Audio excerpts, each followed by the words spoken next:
My wife's search history broke me. Can you be in love with two people? When does an emotional affair turn physical? My hands shook as I scrolled. That night, I whispered, did you find the answer? She looked up at me, confused, until she saw her laptop screen. Open to the page she thought she had deleted. Her lips quivered as she realized. I had read every question she had asked about him. I'm Daniel, 42, living in Chicago. I've been married to Sarah for 18 years. We met in college, fell in love quickly, and built a life together. We have 2 kids, Michael, 16, and Lily, 14. Our marriage had its ups and downs, but I always believed we were solid. Sarah works as a marketing manager at a firm downtown. Her job has always been demanding, often requiring late nights and weekend work. I work in IT, which gives me a more predictable schedule. This difference in our work lives was something we managed over the years, or so I thought. A few months ago, I noticed Sarah becoming more distant. She was on her phone more, smiling at messages she wouldn't share. Our conversations became surface level, and intimacy dwindled. I attributed it to work stress and didn't press her. One evening, after Sarah had gone to bed, I was cleaning up the living room. Her laptop was on the coffee table, open but dimmed. I tapped the trackpad, and the screen lit up to her browser. A list of recent searches stared back at me.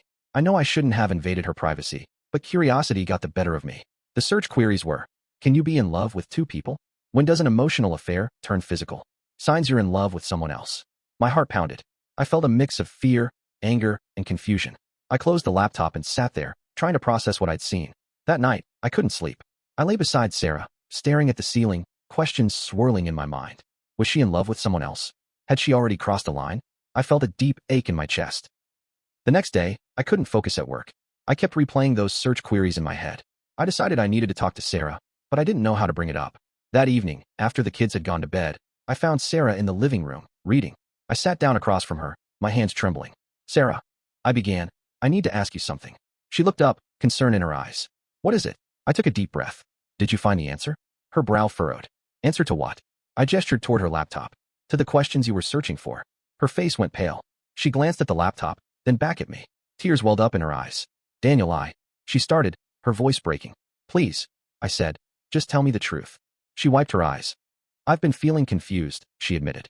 There's someone at work. We've grown close. It's been emotional, not physical, but I started having feelings I didn't expect. I didn't know what to do, so I searched online for answers. I felt like I'd been punched in the gut. Have you acted on these feelings? She shook her head. No, never. But I know even having these feelings is a betrayal. We sat in silence. I was overwhelmed with emotions. Anger, sadness, confusion. Why didn't you talk to me? I asked. She looked down. I was ashamed. I didn't want to hurt you. I sighed. Sarah, we've always been honest with each other. We promised to face things together. She nodded. I know. I'm so sorry, Daniel. I reached out and took her hand. We need to figure this out. Together. Over the next few weeks, we had many conversations. We decided to seek counseling, both individually and as a couple. It wasn't easy. There were days I wanted to walk away, and I'm sure she felt the same. But we kept pushing through. Through therapy, we uncovered issues we'd both been ignoring. Complacency had settled into our marriage, and we hadn't been nurturing our connection. Sarah's emotional affair was a symptom of deeper problems we both needed to address. It's been 6 months since that night. We're still working on rebuilding trust and understanding. Some days are better than others, but we're committed to making it work. To anyone reading this, relationships are complex. It's easy to judge from the outside, but when you're in it, things aren't always black and white. If you're struggling, don't be afraid to seek help. Communication is key, and sometimes you need a neutral party to guide you through the storm. 3 weeks after that night, something started to shift again. Sarah was present, but not really there. We were doing counseling, yes. Talking more, yes. But something in her eyes was different. Like she was there out of guilt, not love. Like she was trying, but not for us. Maybe just to ease her conscience. I began to notice she was checking her phone more often again, turning the screen away from me, taking longer walks alone after work, leaving the house to run errands at weird times, 7:30 p.m. on a Sunday. Who needs groceries then? It didn't feel right. And that gut feeling? I wish I'd listened to it sooner. One night, she left her phone on the kitchen counter while showering. I stared at it for 10 minutes. I didn't want to be that guy, the paranoid husband, the snoop. But then it buzzed.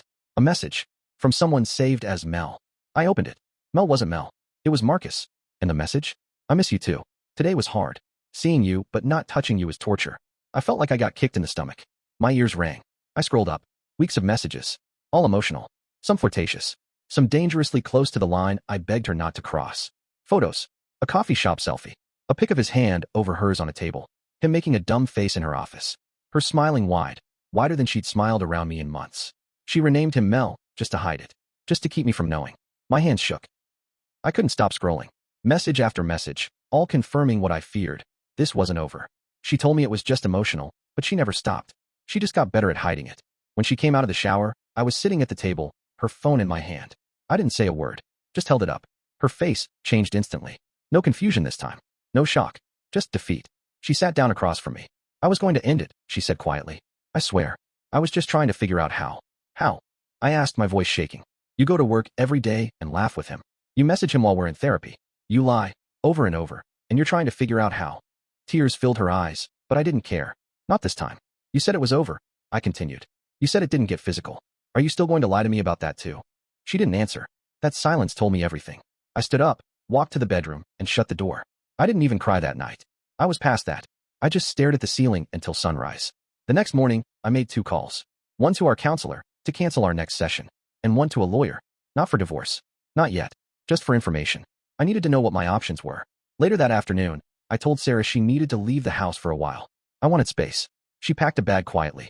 No fight. No protest. Just left. The kids noticed the change. Michael asked if we were getting divorced. Lily stayed quiet, but she kept looking at me like I was a stranger. I didn't know how to explain it to them. Not yet. A week passed. Then 2. She stayed at her sister's place. Said she needed time to think. But I knew what that meant. She wasn't thinking. She was with him. Then I saw them. Downtown, near the river walk. I was driving back from lunch with a coworker when I spotted them, Sarah and Marcus, walking side by side. He reached for her hand. She looked around first, then let him take it. That was the moment I knew. I didn't matter anymore. She'd made her choice. Or so I thought. Because 2 nights later, she showed up at the house. Not with bags, not with excuses, but with a look I hadn't seen in years. Desperate. Empty. Panicked. I need to talk to you, she said, trembling. I stood in the doorway, unsure if I should even let her in. Then she said something that threw everything off balance. It's over. With him. He's not who I thought he was. She came inside, sat down on the couch, and broke down. He's married, she said between sobs. I didn't know. I swear I didn't know. I didn't say a word. He told me he was separated, she continued. That his wife left him. But she didn't. She found out about us. Showed up at his office. There was a huge scene. HR got involved. He's been fired. His wife's leaving him. And now he's begging me to stay with him. But I can't. I don't even know who he is anymore. I stood there, staring at her. She looked up at me, eyes red, lips shaking. I was stupid, she whispered. I ruined everything. I thought I loved him. I thought it meant something. But it didn't. It was a fantasy. You were real. You are real. I want to fix this. I sat down slowly. My heart was racing. My hands were cold. And all I could think was, why did it take you losing everything to realize what you had? I didn't say anything that night. I just let her talk. She cried. Apologized. Said she'd do anything to fix us. To fix what she broke. I didn't say I forgave her. I didn't say I didn't. I just sat there numb. She slept in the guest room. I didn't ask her to. She just knew not to come into our bed. The next morning, I dropped the kids off at school. They asked if Mom was back for good. I told them, she's home. We're figuring things out. I was lying to them, but I was lying to myself, too. That day at work, I couldn't focus. I kept thinking about everything. The cheating, the lies, the way she looked at him. The way she looked at me now. Then something weird happened. Around 3 p.m., I got an email. From a Gmail account I didn't recognize. No subject line. Just one line in the email. You should ask Sarah about Detroit. No name. No explanation. Just that. I stared at it for 10 minutes. My heart was racing again. I forwarded it to myself. Deleted it off my work computer. Then I texted Sarah. Why would someone tell me to ask you about Detroit? 3 dots appeared. Then it disappeared. Then nothing. 10 minutes later, she called. I let it ring. Then she texted. Please. Can we talk tonight? Face to face. I didn't reply. That night, when I got home, she was waiting. Sitting in the same spot on the couch as before. I was going to tell you, she started. But everything happened so fast, I didn't know how. I just stared. Detroit. I asked. She nodded slowly. 3 months ago, she began. My company sent me for a 2-day conference. I told you about it, but I didn't mention. I closed my eyes. You met him there. She didn't answer. That's when it got physical, I said. My voice was flat. She started crying again. Yes. That was the first time. I thought it was a one-time mistake. But it didn't stop. After that, it just got more complicated. I was shaking. Angry, but mostly exhausted. How many times? I asked. 5, she said quietly. Total. Always at work events or during late meetings. I swear, never at our home. Never around the kids. I stood up, walked to the kitchen, poured water. I needed to do something with my hands, or I was going to scream. You had chances to come clean, I said. You watched me cry. You watched me forgive you. You sat through counseling. Knowing this, she didn't defend herself. And then came the next twist. I think I might be pregnant, she said. My glass slipped, shattered on the floor. Say that again. I missed my period, she said, barely above a whisper. And I took a test. It was positive. I don't know if it's yours. I wanted to throw something, break something. I had no words, no breath in my chest. She tried to talk, but I held up my hand, walked past her, into the bedroom, locked the door. She stayed on the couch that night again. I didn't sleep. The next morning, I emailed my lawyer, told him to move forward. I didn't know what that meant yet, but I knew I needed to protect myself. Sarah texted me from the living room. I'll get a paternity test as soon as I can. I don't expect anything from you right now. I understand if this is the end. I didn't reply, because deep down, I knew this wasn't just about the baby, or Marcus, or Detroit. It was about the fact that the person I loved most had become someone I didn't know anymore. And now, I wasn't sure if I even wanted to. The next few days passed in a kind of fog. We barely spoke. The kids started to feel it more than ever. Michael cornered me one evening in the garage. Is Mom leaving? I didn't know what to say, so I told him the truth, at least part of it. She's staying somewhere else right now. We're trying to work things out.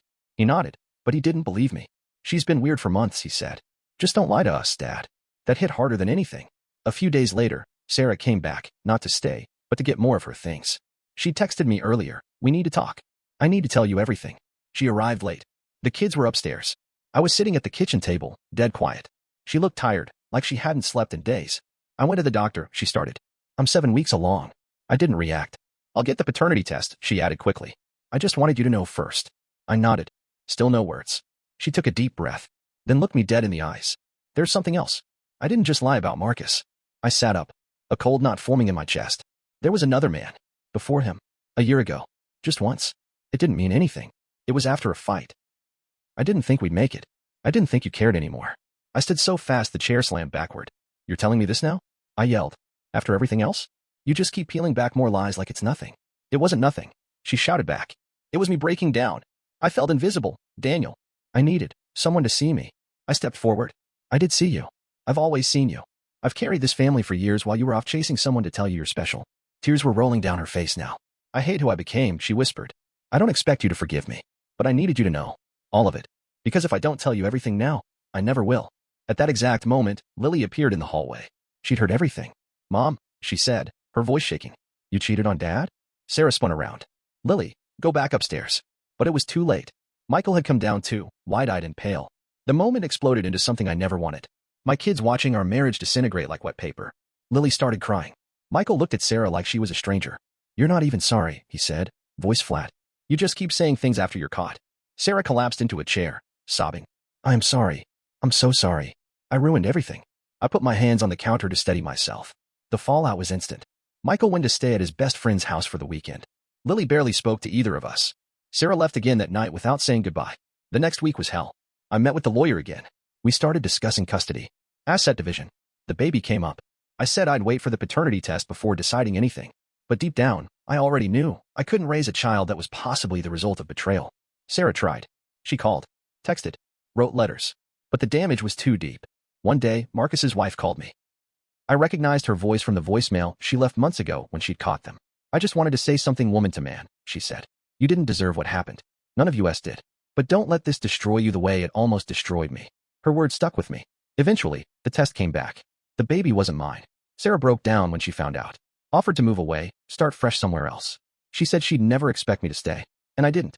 We filed the papers quietly. No screaming. No final blowout. Just two tired people admitting it was over. The kids chose to stay with me most of the time. Sarah visits. She's trying. Therapy. Apologies. Time with the kids. But they're still hurt. I am too. It's been 5 months since the final talk. Sometimes I wonder what would have happened if I never opened her laptop that night. If I never read her search history. But then I remind myself, this was going to fall apart eventually. That was just the crack that let the truth out. I'm not okay yet. I probably won't be for a while. But I've learned something. Betrayal doesn't just happen with a kiss or a night in a hotel.